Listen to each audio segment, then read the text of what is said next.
Hi, my name is Corey Doran. I'm the Assistant Director of Percussion at Texas A&M University Commerce and the Front Ensemble Coordinator for the Phantom Regiment Drum and Bugle Corps. I'm here to talk about how to break down a solo and ensemble snare drum etude or solo in the most efficient way possible. What I'm going to talk about today is my process and the process that I teach my students of how to effectively break down the piece to make sure it's practiced efficiently, prepared effectively, and with a good sense of mastery when we go to perform. Today I'll be using an etude out of a new etude book called Etude, but it's the letter A, and then it's a play on the word. It's the letter A and then tude, and it's by Caleb Pickering. He's an alumni of Texas A&M University Commerce and a dear friend of mine, so I'm happy to play a piece out of his etude book, and you can find that book on the bottom of the screen at the website that you see here. I will also post it in the chat on this day of the clinic. Today I'll be doing the fourth etude out of the book, D-tude. And the reason I chose this etude, it has a lot of really interesting hand speed changes, and it felt good to take an etude and learn it and break it down in the process. For your information, I started learning this last Monday, and I'm recording this on Tuesday, the 18th. I wanted to give myself a week to really enforce the process that I'm telling you that I use. So I started reading through it and went through this process on Monday and finalized my performance yesterday. So I'm talking through it today and going through that process that I go through in a week. And again, what I talk through my students with in any lesson during a week when we talk about learning an etude in a week or a chunk of a piece in a week. So I'd like to perform this for you first and do a full run through, and then we're going to unpack the etude and break it down. Please enjoy D-tude by Caleb Pickering.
Okay, so on your screen, you should have a version of the etude unmarked up by me. So this is the original etude.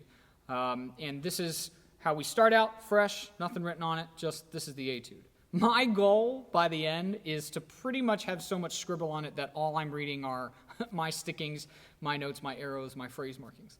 And it's very important that anytime you sit down to start a practice session at any point in the process, that you've got your metronome, you've got a pencil, you've got your music, that you're reading as a hard copy. I know a lot of us have iPads and phones. The iPad thing, if it's like a big iPad, that works.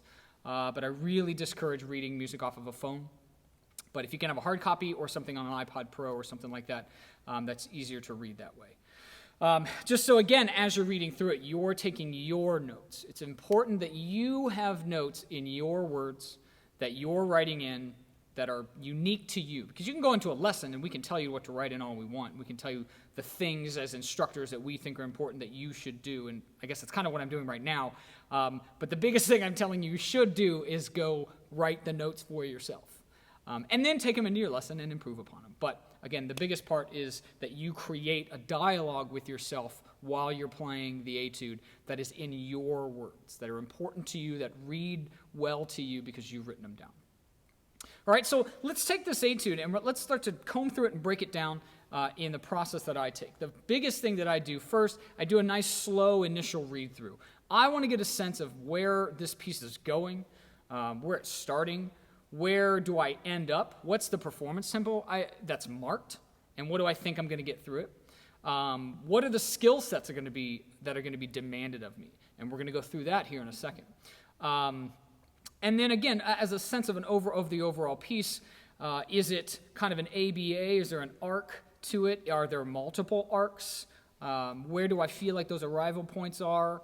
Is it starting loud, ending and going low and coming back up, and we start in low, coming up? So we got to really figure out what the big picture is there, and then I can really start to we go macro to micro and then back out to macro. So that's where we're going to start. We're going to start with a big read, kind of figure out what the piece is. Okay, so what we're going to do now, I'm going to kind of do like an Instagram Live kind of thing as a practice session, and take you through the skill sets that I think are important, that I dug in for myself and created exercises for, applied to the etude, and then performed the whole thing. So the first thing I'm going to do is make sure I have my metronome, and then I'm going to reference my tempos for a couple different things. One, hand speed. What's the demand on my hand speed eventually down the road when I'm going to perform it? So at 152, what is that hand speed at 16th notes alternated? What's the hand speed at triplets alternated? What's the hand speed at triplets and 16ths singled, maybe? Should I be asked to do that? Another is my rudiments. At these tempos, can I play my rudiments, all 40 at 152? Even though I've only got a few here that we'll dig into, but can you play your rudiments? Okay. The rudiments we're digging through are going to be listed here on your screen. So for the rudiments, we're going to be dealing with what I call the stutter. That's going to be the main motive here, that singled 3, dig-it-da. So it's kind of a high, it's not really a rudiment, but it's a hand speed thing that you should have in control.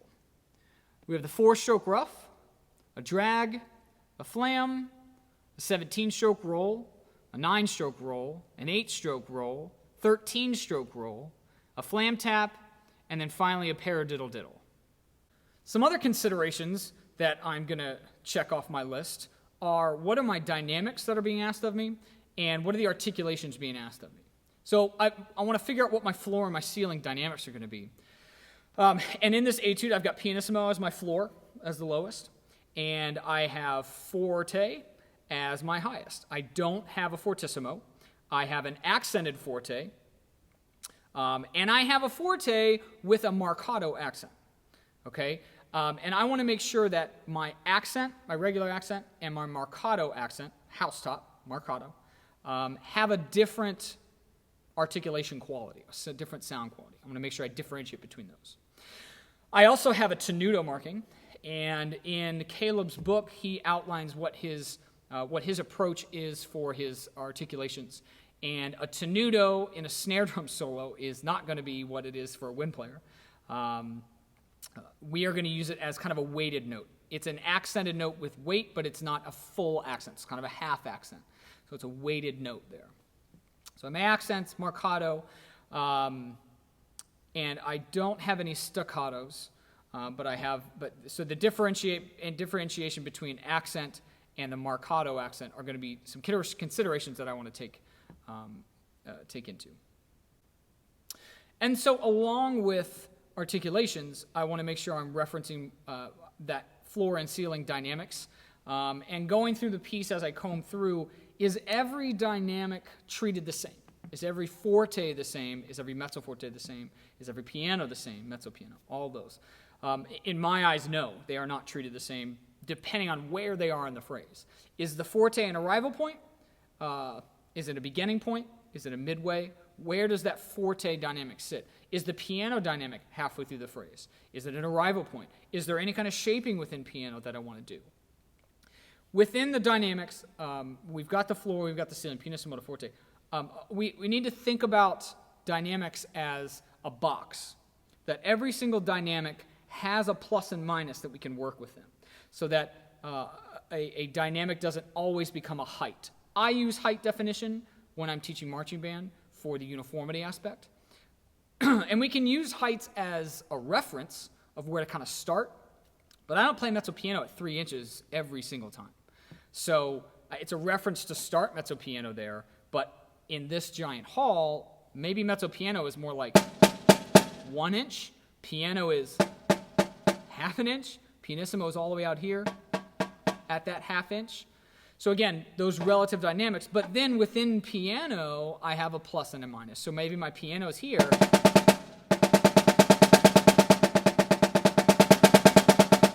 I don't quite get to mezzo piano. I don't quite get all the way down to pianissimo. I have a little bit of room to push a phrase within piano. So as you're going through this, not every forte is 9 inches, and not every forte is forte loud. Forte can be relative to where it is in the phrase, and you need to make those decisions as you go through to figure out how you're using that dynamic to affect the phrase. After I've gone through and listed all the skill sets that are going to be asked of me, I start to create exercises, things that I feel like are challenging at the performance tempo, and I may have already created exercises for, or I'm just going to use them as a daily warm-up. And that's something that I really want to emphasize, is that you're not just diving right into the etude, that you have a system for yourself that is tailored to yourself, to your hands and your skills, a system of an exercise or a group of exercises that maybe starts differently every day. I don't always start with 8 on a hand. I don't always start with flams. I don't always start with diddles. But I do start with something every day, and sometimes it changes every day. So again, with this etude, I started with a couple different exercises for myself every single day. And if I didn't get a chance to get on the drum and play the etude, I played these exercises on a pad. I made sure that my hands were moving in the skill sets within the etude. Because really, if you think about it, once you've read the etude, you can read all the rhythms. Now you're training your brain and your muscles to do it in that sequence at that speed. You really just need to rely on the tools that you have on hand. And if you don't have the tools trained at the performance tempo, then you're going to have a hard time, because you're going to be learning those skill sets while you're learning the etude.